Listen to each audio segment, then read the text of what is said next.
नमस्कार दोस्तों, स्वागत है आप सबका आपके अपने YouTube चैनल प्राइम एकेडमी में। आइए आज हम लोग बात करते हैं आपके जेटेट एग्जाम 2026 से क्लास 6 टू 8 के लिए इतिहास विषय से। आज का जो टॉपिक है वह है ब्रिटिश उपनिवेशवाद। आज हम इस टॉपिक में देखेंगे कि किस प्रकार से ब्रिटिश शासन के तहत देश में स्थानीय कानून और शासन प्रणाली को अपने हित के लिए बदला गया, कैसे आर्थिक शोषण हुआ, कैसे और नीति और विचार बदले गए, कैसे देश पे नियंत्रण हुआ। तो इन सब के उदाहरण को हम आज 50 ऑब्जेक्टिव क्वेश्चन के माध्यम से देखेंगे और साथ में इसकी व्याख्या भी देखते चलेंगे। तो इस हिसाब से ये सब्जेक्टिव भी कहला सकता है। आज की क्लास बहुत ही इंपॉर्टेंट है। ये आपको 50 क्वेश्चन बहुत ही इंपॉर्टेंट है, छांट छांट के लाया गया है, सब यूनिक क्वेश्चन है। चलिए बिना समय गंवाए देखते हैं आज का पहला प्रश्न। ये प्रश्न बहुत आसान है। ईस्ट इंडिया कंपनी की स्थापना किस वर्ष हुई? सही जवाब है इसका 1600। जी हाँ, 31 दिसंबर। अगर तारीख भी पूछा जाए तो 31 दिसंबर 1600 को महारानी ब्रिटेन की महारानी एलिजाबेथ एलिजाबेथ प्रथम ने ईस्ट इंडिया कंपनी को भारत या फिर पूरब के साथ, जिसमें भारत भी आता है, पूरब के साथ व्यापार करने के लिए एक शाही चार्टर जारी किया था, जिसको अधिकार पत्र भी कहते हैं। इसके बाद ही भारत में ब्रिटिश व्यापारियों और बाद में राजनीतिक औपनिवेशिक युग की भारत में शुरुआत हुई। तो इसका सही जवाब है option B 1600। East India Company की स्थापना 1600 हुई। उस समय भारत में अकबर का शासन था, मुगल साम्राज्य अकबर। क्वेश्चन नंबर 2, प्लासी का युद्ध किस वर्ष लड़ा गया? तो इसका सही जवाब है ऑप्शन ए 1757। कई बार पूछा गया प्रश्न है, बहुत इंपॉर्टेंट क्वेश्चन, इसलिए कई बार जो एग्जामों में पूछे गए उसी प्रश्न का हमने संकलन किया इसमें। 23 जून 1757 के बंगाल के नवाब सिराजुद्दौला और ब्रिटिश अधिकारी ईस्ट इंडिया कंपनी के रॉबर्ट क्लाइव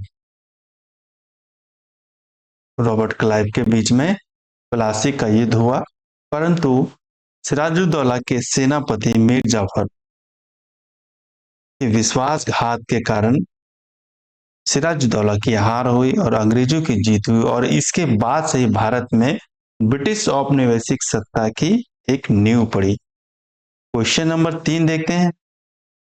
बक्सर के युद्ध में 1764, इसके पहले हम लोग ने देखा कि 1757 में प्लासी का युद्ध और 1764 में बक्सर का युद्ध में अंग्रेजी सेना का नेतृत्व किसने किया था? इसके पहले हम लोग ने देखा क्या प्लासी के युद्ध में रॉबर्ट क्लाइव,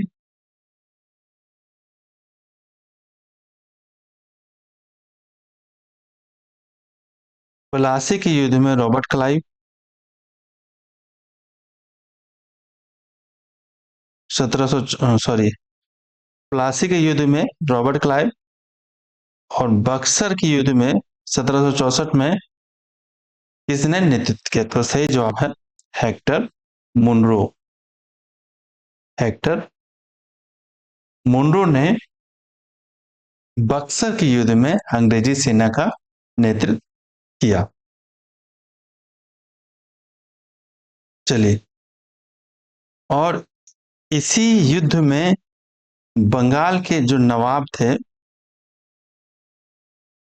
मीर कासिम मीर कासिम और अवध के नवाब शुजाउद्दौला और मुगल सम्राट शाह आलम द्वितीय शाह आलम दूती ने तीनों मिल के अंग्रेजों के साथ युद्ध किया, परंतु उसके बाद भी हेक्टर मुनरो की बक्सर के युद्ध में जीत हुई।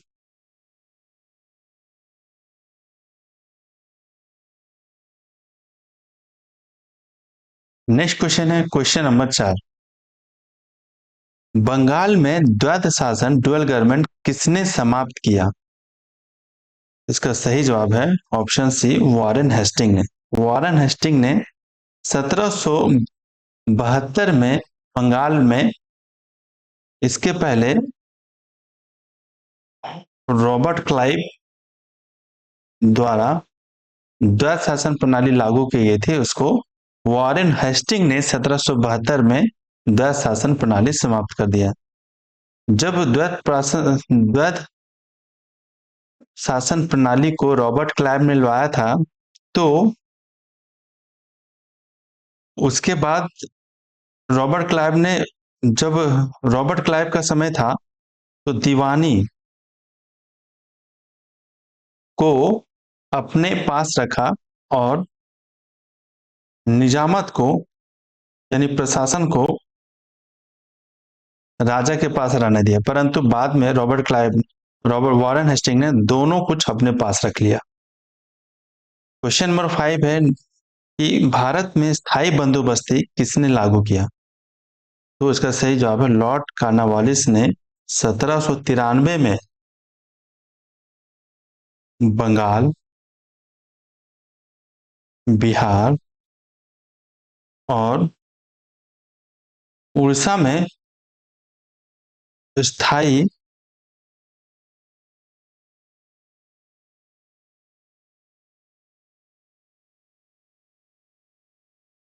स्थायी बंदोबस्ती लागू किया। और इस व्यवस्था के तहत जमींदारी, जो जमींदार थे, जमींदार को भूमि का स्थायी मालिक बना दिया गया और सरकार को दिए जाने वाला राजस्व जो था हमेशा के लिए निश्चित कर दिया गया। नेक्स्ट क्वेश्चन है क्वेश्चन नंबर 6। रैयतवाड़ी व्यवस्था मुख्य रूप से भारत के किस भाग में लागू की गई थी? इसका सही जवाब है मद्रास और बॉम्बे प्रेसिडेंसी। रैयतवाड़ी व्यवस्था लागू करने का मुख्य श्रेय थॉमस मुनरो को जाता है। इन्होंने ही मद्रास और बॉम्बे में रैयतवाड़ी व्यवस्था लागू की थी और इस व्यवस्था में सरकार ने जमींदारों के बजाय सीधे किसानों, जो कि रैयत हुआ करते थे, से भूमि का कर वसूलने का एक समझौता किया। चलिए नेक्स्ट क्वेश्चन देखते हैं क्वेश्चन नंबर 7। महालवाड़ी व्यवस्था का जनक किसे माना जाता है? तो महालवाड़ी सबसे पहले हॉल्ट मैकेंजी ने 1882 में लाया था। और कहाँ कहाँ लागू हुई? सबसे पहले यूपी में लागू हुई, पंजाब में लागू हुई, और उसके बाद देश के मध्य प्रांत जो थे वहां पे लागू करी। नेक्स्ट क्वेश्चन है क्वेश्चन नंबर 8। भारत के प्रथम गवर्नर जनरल कौन थे? तो इसका सही जवाब है लॉर्ड विलियम बेंटिक। जब 1833 का चार्टर अधिनियम बना, तब बंगाल के गवर्नर जनरल को ही भारत का गवर्नर जनरल बना दिया गया और इस प्रकार से लॉर्ड विलियम बेंटिक भारत के प्रथम गवर्नर जनरल बने। नेक्स्ट क्वेश्चन है क्वेश्चन नंबर 9। सती प्रथा को किस वर्ष गैर कानूनी घोषित कर दिया गया? इसका सही जवाब है 1829 में। 1829 में नियम 17 के तहत 1829 में नियम 17 के तहत सती प्रथा को पूरी तरह से गैर कानून या फिर प्रतिबंध लगा दिया गया था, प्रतिबंधित कर दिया गया था। और ये किनके प्रयास से हुआ था? तो भारतीय थे राजा राम मोहन राय, और उस समय जो गवर्नर जनरल थे वो थे विलियम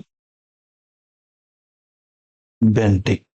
ये दो इंपॉर्टेंट लोग थे 1829 में। नेक्स्ट क्वेश्चन देखते हैं, क्वेश्चन नंबर 10। सहायक संधि की नीति किसने शुरू की थी? तो इसका सही जवाब है लॉर्ड वेलेस्ली, 1798 से 1805 तक। इसके तहत ब्रिटिश राज्य को, सॉरी, भारतीय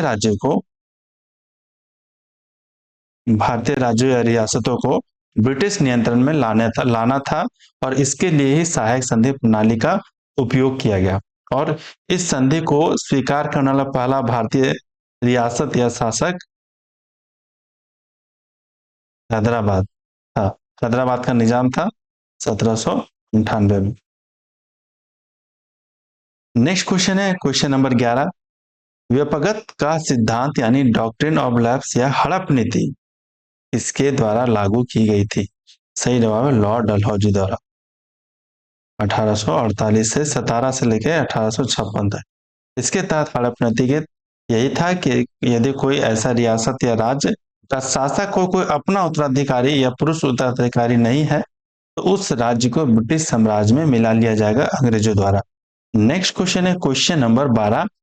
हड़प नीति के तहत ब्रिटिश साम्राज्य में विलय होने वाला पहला राज्य कौन सा था? तो 1848 में सतारा ब्रिटिश राज्य में मिला। इसके बाद फिर संभलपुर, झांसी, नागपुर जैसे और अन्य राज्यों को मिलाया गया। नेक्स्ट क्वेश्चन है क्वेश्चन नंबर 13। कुशासन का आरोप लगाकर लॉर्ड डलहौजी ने किस राज्य को हड़प लिया था? इसका सही जवाब है अवध। लॉर्ड डलहौजी ने 1856 में अवध के नवाब वाजिद अली शाह पर कुशासन और अक्षमता का आरोप लगाकर अवध का ब्रिटिश साम्राज्य में विलय कर दिया गया, जिससे कि भारतीय सैनिकों और भारतीयों में काफी असंतोष पैदा हुआ। Question number 14। भारत में पहली रेलवे लाइन किस वर्ष और कहां शुरू की गई? बहुत आसान सा प्रश्न है और इसका जवाब भी बहुत आसान है। 1853 में मुंबई से ठाणे, और समय काल था डलहौजी का। डलहौजी के कार्यकाल में 16 अप्रैल 1853 में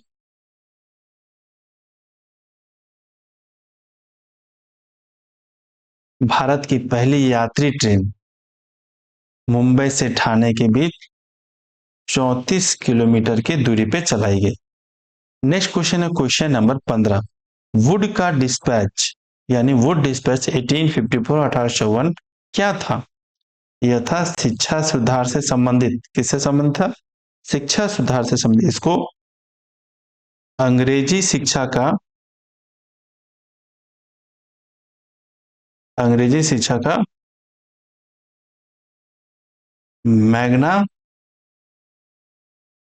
मैग्ना कार्टा कहा जाता था, जिसको महाधिकार पत्र भी कहा जाता था। महाधिकार पत्र।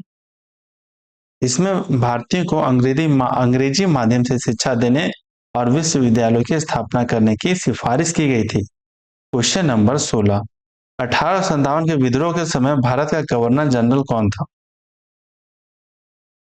तो इसका सही जवाब लॉर्ड कैनिंग। 1857 का जो विद्रोह हुआ था उस समय भारत के गवर्नर जनरल लॉर्ड कैनिंग थे, और इन्होंने विद्रोह को दबाने के बाद वे ब्रिटिश भारत की प्रशासनिक व्यवस्था में बहुत बड़े बदलाव किए।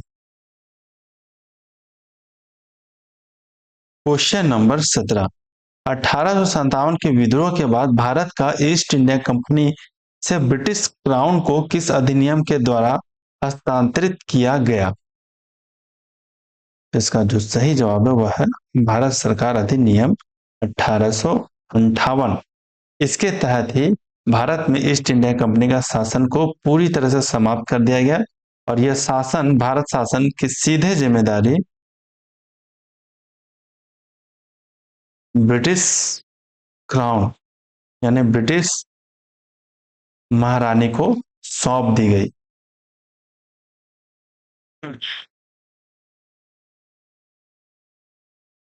चलिए नेक्स्ट क्वेश्चन देखते हैं। Question number 18। भारत का प्रथम वायसराय कौन बना? तो जब 1858 में 1858 के अधिनियम के तहत भारत में गवर्नर जनरल को वायसराय की उपाधि दी गई, जो सीधे ब्रिटिश क्राउन का प्रतिनिधित्व करती थी। और उस समय 1857 में जो गवर्नर जनरल थे वह थे लॉर्ड कैनिंग। लॉर्ड कैनिंग को ही 1858 के बाद, जब 1858 का अधिनियम पास हुआ, तो गवर्नर जनरल से क्या बन गई है? वायसराय। और सीधे ये ब्रिटिश क्राउन के अंतर्गत आ गए। और इस प्रकार से लॉर्ड कैनिंग जो थे भारत के प्रथम वायसराय बने। नेक्स्ट क्वेश्चन है क्वेश्चन नंबर 19। नील विद्रोह जो 1859 से 60 के बीच चला, ठीक है, मुख्य रूप से कहाँ हुआ था? सही जवाब है बंगाल। बंगाल के नदिया में, बंगाल के नदिया जिले में नील विद्रोह की शुरुआत हुई और उसका नेतृत्व करने वाले दो लोग थे, दिगंबर विश्वास और विष्णु विश्वास। इन्होंने ही ये जो किसान थे और किसानों को मिलाकर ब्रिटिश बगान मालिकों द्वारा जो जबरन नील की खेती होती थी उसके लिए एक विद्रोह की शुरुआत की। तो ये नील विद्रोह कहाँ से शुरू हुआ? बंगाल से। मुख्य इंपॉर्टेंट ये तथ्य है कि ये बंगाल से शुरू हुआ, बंगाल के नदिया जिले से। और दो लोग थे, दिगंबर विश्वास और विष्णु विश्वास। और यही लोग सफल आंदोलन का सफल संचालन कर रहे थे। क्वेश्चन नंबर 20 है, प्रसिद्ध पुस्तक नील दर्पण के लेखक कौन है, जिसमें नील किसानों के उत्पीड़न का वर्णन है? सही जवाब है दीन बंधु मित्र, जो एक बंगाली नाटक है। बंगाली नाटक जिसके जो छपा था 1860 में। इसी में बताया गया कि नील की खेती करने वाले गरीब किसानों पर किस प्रकार से ब्रिटिश बगान मालिकों द्वारा किए गए अमानवीय अत्याचारों और सजीव और मार्मिक चित्रण किया गया। Question number 21। भारत में आधुनिक डाक और तार व्यवस्था की शुरुआत किसने की? ठीक है, पोस्ट एंड टेलीग्राफ। ये एक इंपॉर्टेंट क्वेश्चन है। ये होगा लॉर्ड डलहौजी। लॉर्ड डलहौजी ने अपने कार्यकाल में डाक प्रणाली और तार व्यवस्था की शुरुआत की। तार व्यवस्था जो कहते हैं टेलीग्राफ।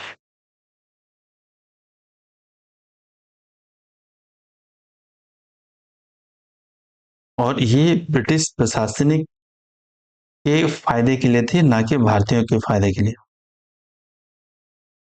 Question number 23। दादा भाई नौरोजी ने किस पुस्तक में ब्रिटिश आर्थिक नीतियों की आलोचना की थी? इसका सही जवाब है option C, sorry option C नहीं होगा, option B, economics history of India. नहीं, ये भी नहीं होगा। इंडिया टुडे देश। जी, इसे एक मिनट, इसका जो सही जवाब है वह है poverty and un British rule in India. दादा भाई नौरोजी की पुस्तक poverty and un British rule in India 1901 में लिखी गई थी।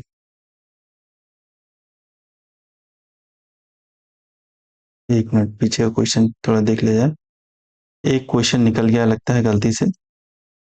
हाँ सॉरी, क्वेश्चन नंबर 21 हो गया। लॉर्ड डलहौजी द्वारा पोस्ट पोस्ट एंड टेलीग्राफ की शुरुआत हुई। उसके बाद अगला क्वेश्चन है क्वेश्चन नंबर 22, ये छोड़िए था। धन का निष्कासन सिद्धांत, ड्रेन ऑफ वेल्थ थ्योरी का प्रतिपादन किसने किया? इसका सही जवाब है दादा भाई नौरोजी ने, जिसको भारत का ग्रैंड ओल्ड मैन कहा जाता था। इन्होंने ही सबसे पहले आर्थिक तर्क को साथ यह सिद्ध किया कि किस प्रकार से ब्रिटिश शासक भारतीय धन को एक सिस्टमैटिक ढंग से ब्रिटेन भेज रहे हैं और ये भारतीय को पता नहीं चल रहा है। और इसके बदले भारत को कुछ मिल भी नहीं रहा। और इसी को उन्होंने कहा धन का निष्कासन,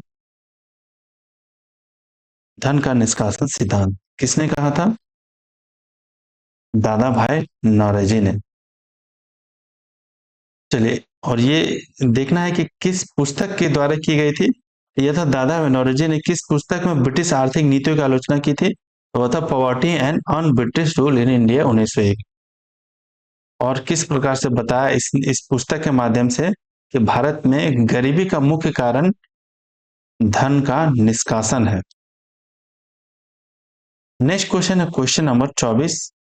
vernacular paste, vernacular press act 1878 किसने लागू किया था? सही जवाब है लॉर्ड लिटन ने। लॉर्ड लिटन जो उस समय के वॉइस राय थे 1878 में, इन्होंने ही वर्नाक्यूलर प्रेस एक्ट पारित किया था। इसका उद्देश्य क्या था? इसका उद्देश्य था भारतीय भाषाओं के समाचार पत्रों पे एक नियंत्रण लगाना, कुछ भी ना छाप दे, वो ब्रिटिशों की आलोचना नहीं करे, ब्रिटिश शासन की आलोचना नहीं करे पेपर प्रेस के माध्यम से, अखबार के माध्यम से। और इसे ही मुंह बंद करने वाला कानून कहा गया। नेक्स्ट क्वेश्चन है क्वेश्चन नंबर 25। किस वाइस राय को भारत में स्थानीय शासन का जनक कहा गया? ये इंपॉर्टेंट है, ये भी एक इंपॉर्टेंट क्वेश्चन है। तो वो होगा लॉर्ड रिपन। 1880 से लेके 1884 तक इन्होंने काफी एक अच्छा काम किया, जिसमें से एक स्थानीय स्थानीय स्वशासन का प्रस्ताव पारित किया, जिससे कि भारत में नगर पालिकाओं और जिला बोर्डों की बुनियाद रखी गई। नगर पालिका की स्थापना और जिला बोर्ड की स्थापना, इसीलिए इनको स्थानीय स्वशासन का जनक कहा जाता लॉर्ड रिपन को। नेक्स्ट क्वेश्चन है क्वेश्चन नंबर 26। भारत में पहली बार जनगणना जो कि 1872 में किसके कार्यकाल में शुरू हुई? सही जवाब है लॉर्ड मेयो। भारत की जो पहली जनगणना 1872 में लॉर्ड मेयो के कार्यकाल में हुई। उसके बाद 10 साल के बाद 1881 में लॉर्ड रिपन के द्वारा शुरू की गई। और उसके बाद हर 10 वर्ष के बाद जनगणना की एक नियमित और व्यवस्थित शुरुआत की गई। वर्तमान में 2026 में भारत में जनगणना चल रही है। नेक्स्ट क्वेश्चन है क्वेश्चन नंबर 27। इल्बर्ट बिल विवाद 1833 किस वायसराय के समय हुआ? सही जवाब है लॉर्ड रिपन के समय में हुआ। लॉर्ड रिपन के समय में 1883 में एक एल्बर्ट बिल लाया गया। क्या था इस एल्बर्ट बिल में? इसका उद्देश्य था कि जो भारतीय न्यायाधीश हैं, ब्रिटिश शासन में जो भारतीय न्यायाधीश हैं, उनको भी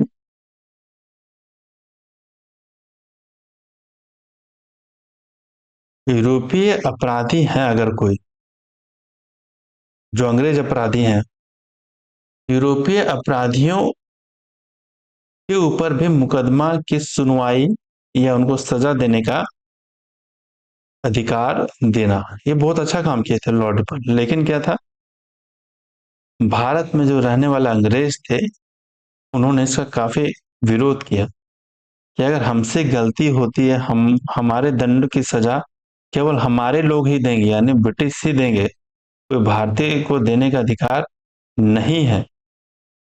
तो इसके वजह से इस बिल को बाद में वापस लेना पड़ा अंग्रेजों के दबाव में लॉर्ड रिपन के द्वारा। नेक्स्ट क्वेश्चन है क्वेश्चन नंबर 28। भारतीय राष्ट्रीय कांग्रेस की स्थापना 1885 के समय उस समय के वाइस राय कौन थे? भारतीय राष्ट्रीय कांग्रेस की स्थापना एओ ह्यूम के द्वारा की गई 1885 में। उस समय भारत के वायसराय थे लॉर्ड डफरिन। नेक्स्ट क्वेश्चन है, इसमें एक चीज और ऐड करना चाहेंगे क्वेश्चन नंबर 28 में, कि लॉर्ड डफरिन ने जब भारतीय राष्ट्रीय कांग्रेस की स्थापना हुई तो लॉर्ड डफरिन ने कांग्रेस को सूक्ष्म सूक्ष्मदर्शी अल्पसंख्यकों अल्पसंख्यकों की संस्था का दर्जा दिया था। किसने? लॉर्ड डफरिन ने। किसको? कांग्रेस पार्टी को, भारतीय राष्ट्रीय कांग्रेस को क्या कहा था? सूक्ष्मदर्शी अल्पसंख्यकों की संस्था। ये इंपॉर्टेंट क्वेश्चन, एक लाइन हो सकता है इंपॉर्टेंट, तो आप चाहें तो इसे याद रख सकते हैं। क्वेश्चन नंबर है 29, बंगाल का विभाजन किस वर्ष और किस वायसराय के द्वारा किया गया? देखिए सभी प्रश्न जो है वह आपके ब्रिटिश उपनिवेशवाद से था, वाद से है। तो क्या है इसका मतलब कि ब्रिटिश शासन काल में और ब्रिटिशों द्वारा मुख्य रूप से जो उस समय के गवर्नर जनरल रहे वायसराय, उनके द्वारा कौन कौन से काम हुए, ये इसमें इससे ऐसे ही प्रश्न आएंगे। तो आप ध्यान से, सभी प्रश्न बहुत महत्वपूर्ण है, तो आप इसे एक दो बार इस वीडियो को बार बार देख ले तो आपको सब कुछ इसमें से एक सिस्टमेटिक ढंग से याद हो जाएगा। क्वेश्चन नंबर 29 का जो सही जवाब है ऑप्शन ए है। 1905 में लॉर्ड कर्जन। बंगाल विभाजन किसके समय में हुआ? Lord Curzon. चाहे तो आप इसको कॉपी में लिखते जा सकते हैं। बंगाल विभाजन लॉर्ड कर्जन के काल में हुआ। उन्होंने जब बंगाल में एक समय के बाद लगभग 1904-5 तक एक बंगाल में राष्ट्रवाद का बहुत ज्यादा उदय हो गया, तो वायसराय लॉर्ड कर्जन ने एक नीति अपनाई बंगाल में, फूट डालो राज करो, और इसी के तहत उन्होंने 1905 में बंगाल का विभाजन कर दिया गया। हालांकि बाद में इसको वापस ले लिया गया था, लेकिन इसके विरोध में देशव्यापी कई सारे आंदोलन चले, जिसमें से एक स्वदेशी आंदोलन महत्वपूर्ण था। नेक्स्ट क्वेश्चन है कि किस वर्ष ब्रिटिश सरकार द्वारा बंगाल विभाजन को रद्द कर दिया गया? ठीक है, ये क्वेश्चन, इसका सही जवाब है 1911। 1905 में लॉर्ड कर्जन के द्वारा इसको बंगाल विभाजन हुआ और 1911 में इसको वापस ले लिया गया, क्योंकि स्वदेशी आंदोलन जो चला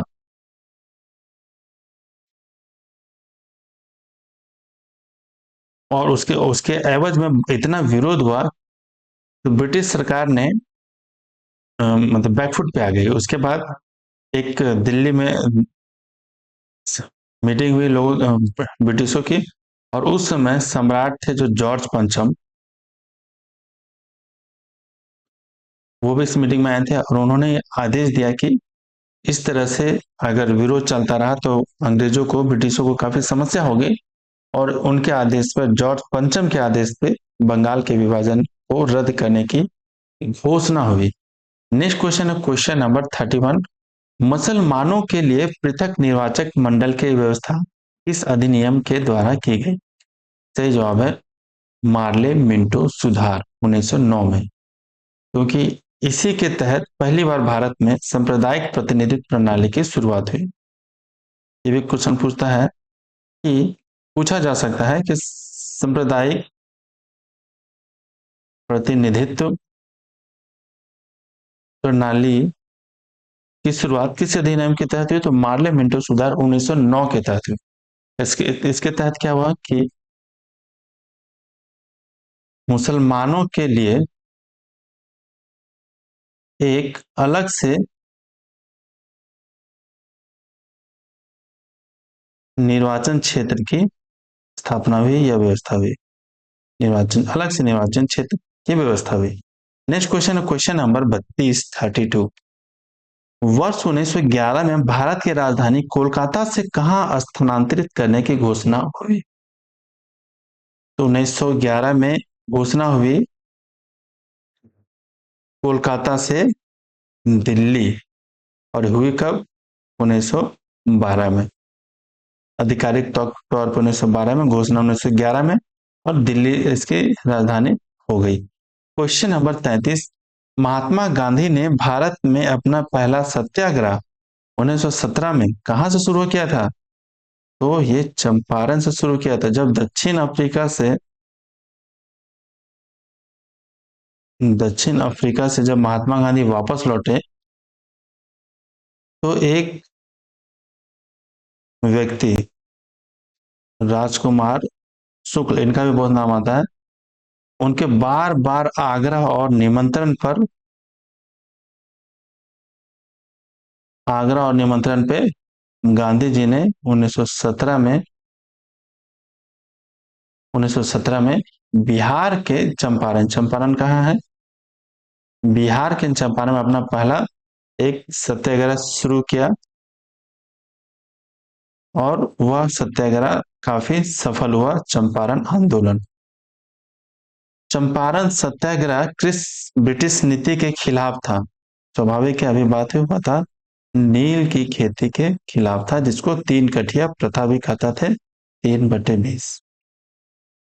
क्योंकि चंपारण के किसानों को जो ब्रिटिश मालिक थे, वह उनके द्वारा अपनी भूमि के 3/20 भाग पर अनिवार्य रूप से नील की खेती करने के लिए उन्हें मजबूर किया जाता था, जिसे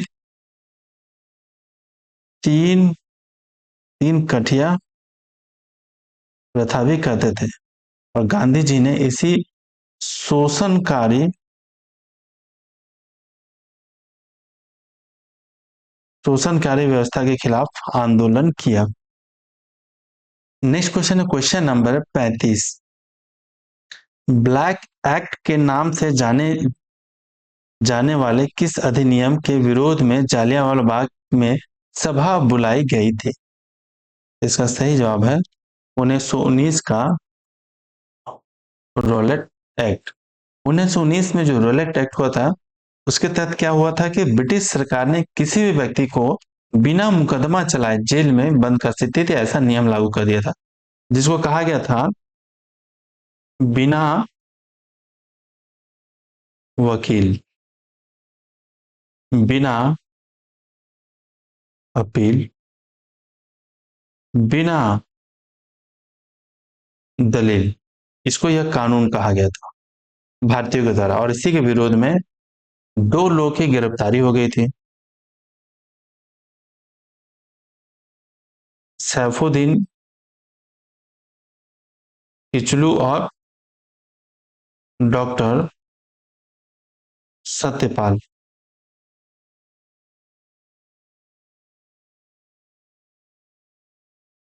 और इसी के गिरफ्तारी के खिलाफ जालियांवाला बाग में शांतिपूर्ण सभा बुलाई गई थी। तो रॉलेट एक्ट 1919। नेक्स्ट क्वेश्चन है क्वेश्चन नंबर 36 जालियांवाला बाग हत्याकांड कब हुआ था? तो वह हुआ था 13 अप्रैल 1919। ये डेट तो हर भारतीय को याद रखना चाहिए कि अमृतसर के जालियांवाला बाग में जब ब्रिटिश अधिकारी जनरल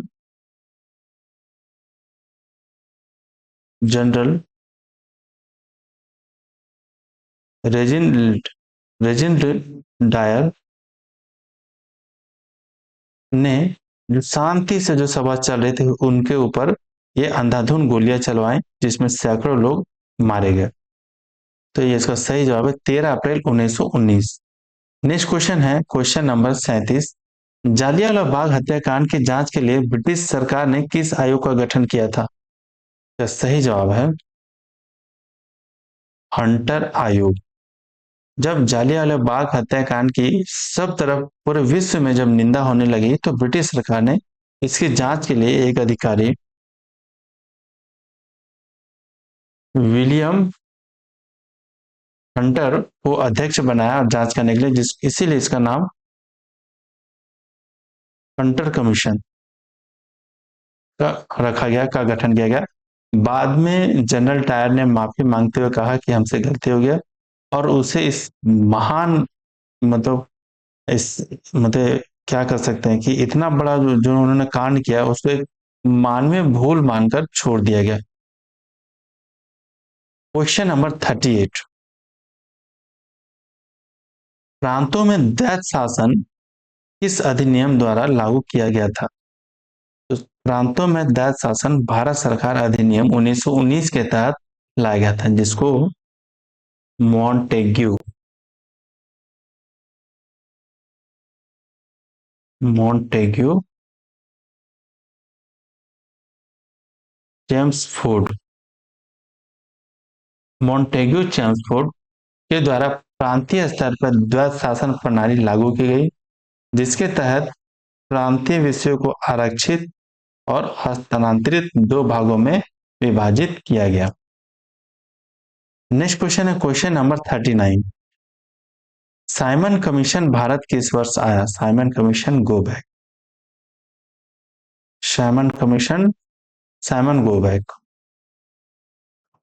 ये बहुत इंपॉर्टेंट नारा रहा भारत की आजादी के समय। साइमन गो बैक लाया गया।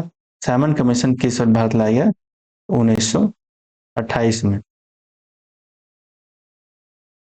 साइमन कमीशन 1928 में आया, और इसका एक बुरा चीज क्या था कि ये जांच के लिए आया था भारत में, और सभी सदस्य इसके ब्रिटिश थे, कोई भारतीय व्यक्ति नहीं था।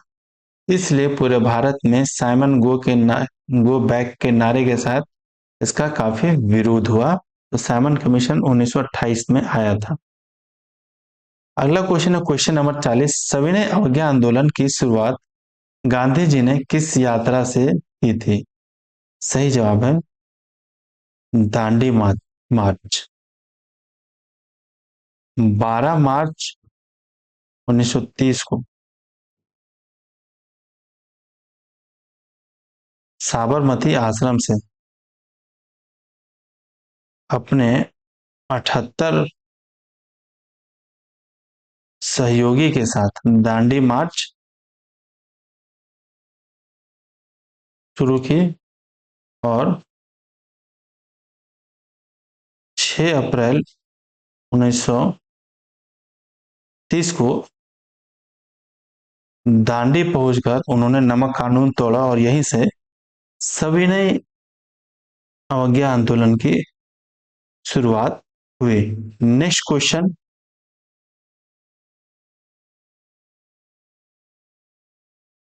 क्वेश्चन नंबर 41, 41, गांधी इरविन समझौता किस वर्ष हुआ था?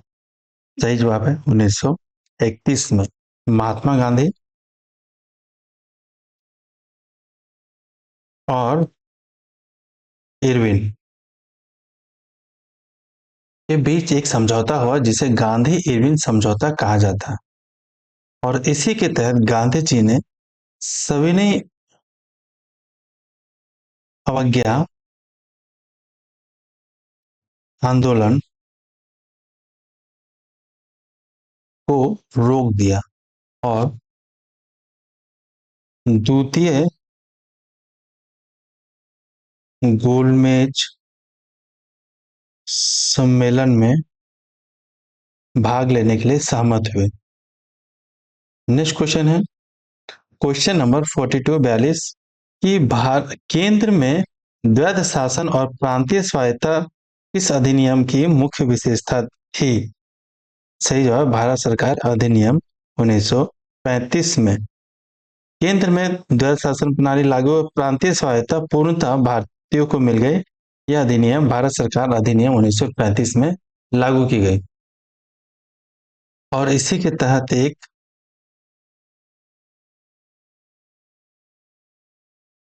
अखिल भारतीय संघ की स्थापना का प्रावधान किया गया। क्वेश्चन नंबर 43,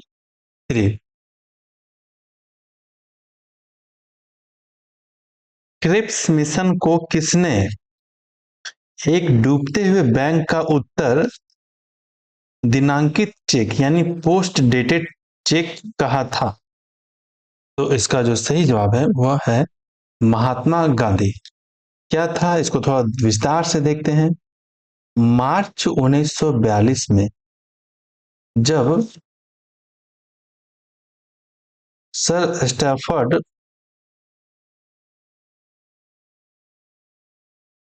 क्रिप्स के नेतृत्व में क्रिप्स मिशन भारत आया, तो उन्होंने एक वादा किया कि द्वितीय विश्व युद्ध के बाद भारत को भारत को आजादी मिल जाएगी, यानी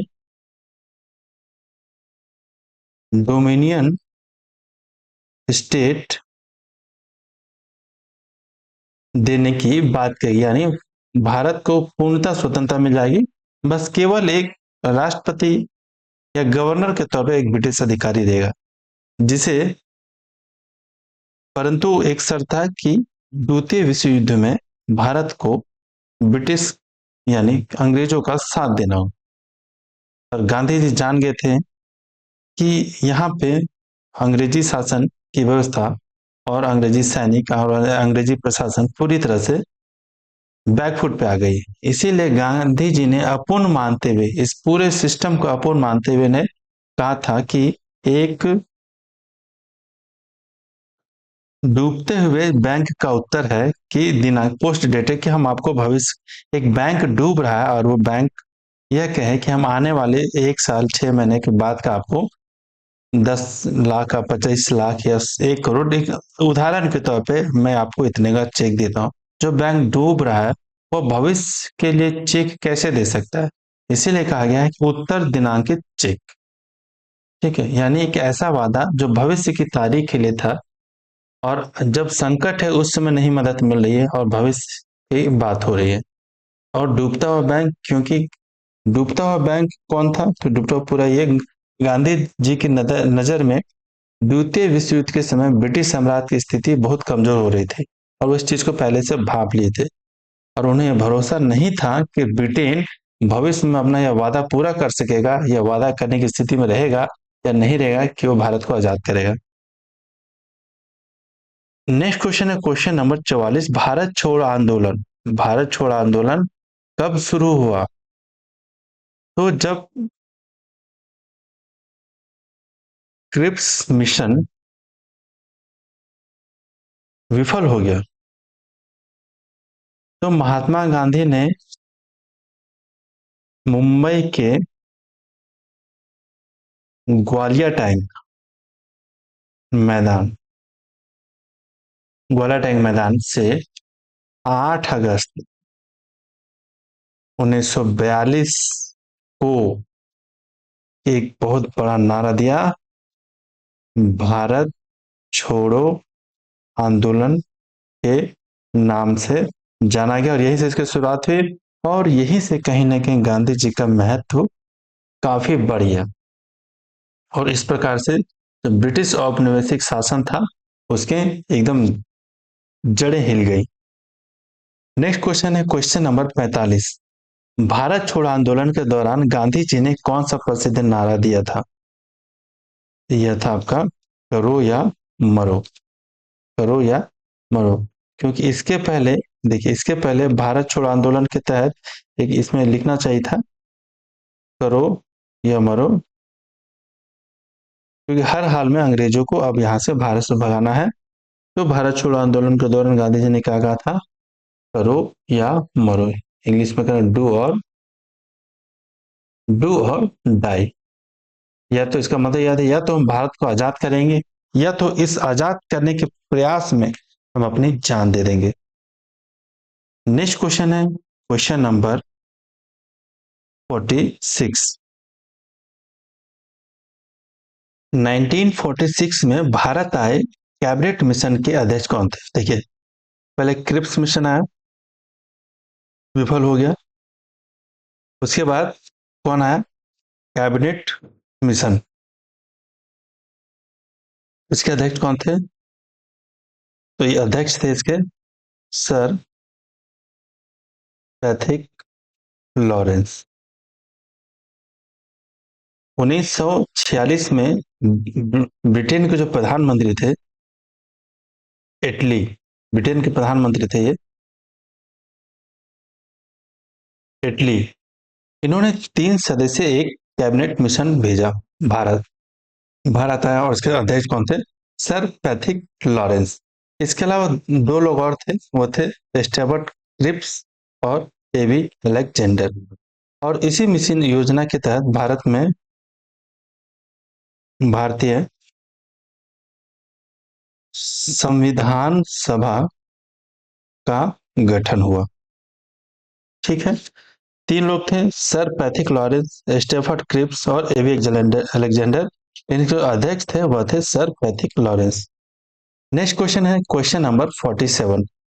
ब्रिटिश भारत के अंतिम वाइसराय कौन थे जिन्होंने भारत के विभाजन की योजना प्रस्तुत की थी? तो वह थे लॉर्ड माउंटबेटन। 1947 में भारत पाकिस्तान अलग हुआ, तो उस समय के ये अंतिम ब्रिटिश वाइसराय थे। इन्होंने 3 जून 1947 को 1947 को भारत के विभाजन और पूरी सत्ता हस्तांतरण, पूरी सत्ता जो है ट्रांसफर करने की, भारतीय को ट्रांसफर करने की योजना, जिसको माउंटबेटन योजना भी कहा जाता है। और इसी के आधार पे दो अलग अलग देश बने, भारत और भारत से अलग होके एक देश बना पाकिस्तान। नेक्स्ट क्वेश्चन है क्वेश्चन नंबर 48। भारत की आजादी के समय ब्रिटेन के प्रधानमंत्री कौन थे? देखिए, वॉइस राय थे माउंटबेटन, और उस समय ब्रिटेन के प्रधानमंत्री थे क्लीमेंट एटली। ये 1947 में तो थे, लेकिन बने कब थे? जुलाई 1945 में। उस समय लेबर पार्टी वहां पे, लेबर पार्टी के ये चेयरपर्सन थे क्लीमेंट एटली, जो कि ब्रिटेन में इनकी पार्टी की जीत हुई और ये प्रधानमंत्री बने। और शायद वो अच्छा समय था कि ये भारत को स्वतंत्रता देने के पहले ऐसे प्रधानमंत्री थे जो स्वतंत्रता देने के पक्षधर में थे, और इन्हीं के कार्यकाल में भारत को आजादी मिली। नेक्स्ट क्वेश्चन है क्वेश्चन नंबर 49। ब्रिटिश काल में किस अकाल को उड़ीसा का अकाल 1866 कहा जाता है, जिसने बड़े पैमाने पर तबाही मचाई? तो सही जवाब है उड़ीसा दुर्भिक्ष। ये प्रश्न आता है कि उड़ीसा दुर्भिक्ष का संबंध किससे है? ये एक अकाल से है, क्योंकि इस समय माना जाता है कि 10 लाख लोग भारत में भूख से मर गए थे। नेक्स्ट क्वेश्चन है क्वेश्चन नंबर 50, और यह इस वीडियो का, इस विषय का, इस क्लास का आखिरी क्वेश्चन है। भारत में सिविल सेवा के जनक कौन है? सिविल सर्विसेज के जनक किसे माना जाता है? सही जवाब है इसका लॉर्ड कॉर्नवालिस को। लॉर्ड कॉर्नवालिस ने भारत में सिविल सेवा की नींव रखी।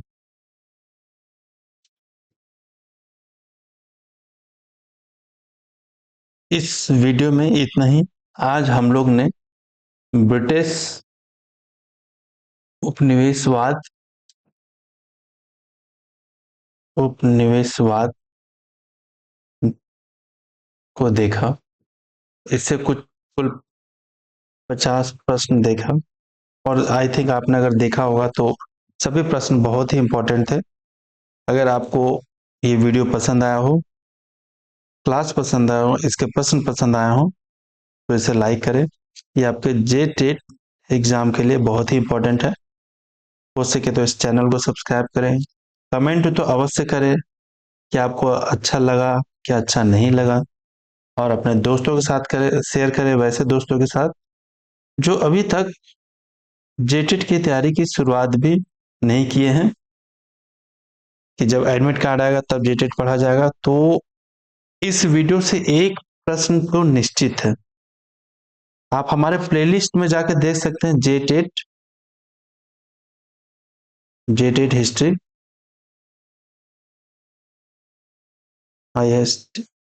जेटेट हिस्ट्री, उसमें आपको विषयवार एक एक करके सभी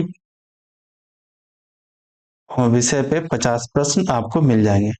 फिर मिलते हैं अगले वीडियो में, अगले विषय, अगले टॉपिक के साथ, एक नए टॉपिक के साथ और अच्छे प्रश्नों के साथ। तब तक के लिए धन्यवाद। जोहार, नमस्कार।